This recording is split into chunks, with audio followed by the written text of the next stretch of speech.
2 ans après avoir quitté TF1, Dominique Lagrousse-Sampere s'est montré direct sur les motivations qui l'ont poussé à changer de carrière. Avec Jean-Pierre Pernaut, pendant 20 ans, elle a fait les beaux jours du JT de 13h de TF1. Depuis 2 ans, la journaliste Dominique Lagrousse-Sampere s'épanouit en dehors des plateaux de la première chaîne d'Europe. Il faut dire que ces quelques dernières années ont été éprouvantes pour la femme de 48 ans. En 2019, elle a dû faire le deuil de son mari Claude Sampere, grand reporter de France 2, décédé des suites d'un cancer. Quelque temps plus tard, elle vivait aussi la perte d'un autre homme important pour elle, Jean-Pierre Pernaut, dont elle était devenue proche au fil des années de travail commun.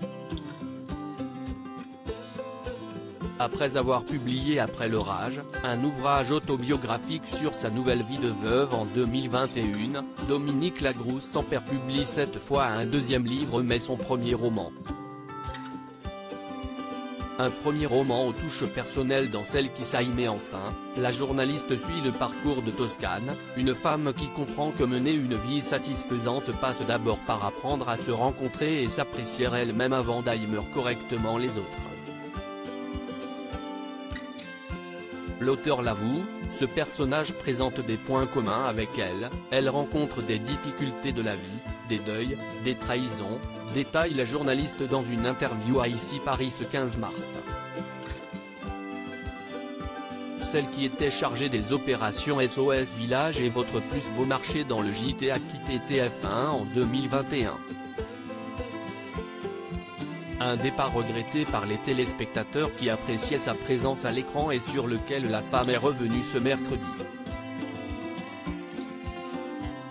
Direct, elle n'a pas caché qu'il ne lui arrive jamais de regarder le JT de Marie-Sophie Lacaro, qui a pris la succession de Jean-Pierre Pernaut. Je n'étais plus heureuse. Interrogée sur la possibilité pour elle d'avoir joué ce rôle, Dominique Lagrousse-Sampere a avoué à Ici Paris, « J'aurais adoré mais la chaîne a fait un autre choix ». Celle-ci s'est ensuite livrée à cœur ouvert sur la raison pour laquelle elle a décidé de partir de la rédaction qu'il avait vue débuter en 2001, à sa sortie d'école, « Je suis partie car je n'étais plus heureuse. La page s'est tournée quand Jean-Pierre s'est retiré du 13h pour aller sur LCI, en décembre 2020, note de la rédaction. Je suis resté 1 an, mais je ne m'y retrouvais plus. Ce que l'on me proposait n'était pas réjouissant.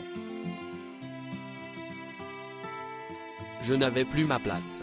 Celle qui a promis à ses fans qu'ils se reverront a finalement révélé qu'elle travaillait à un retour à la télévision. « J'aimerais animer une émission de rencontre », a-t-elle avoué. En attendant, ses fidèles peuvent la retrouver sur sa chaîne YouTube sur laquelle elle reçoit des personnalités. À lire aussi, nos retrouvailles seront belles, c'est promis. Dominique Lagrousse-Sampere, qui a quitté TF1 en 2021, fait une belle annonce.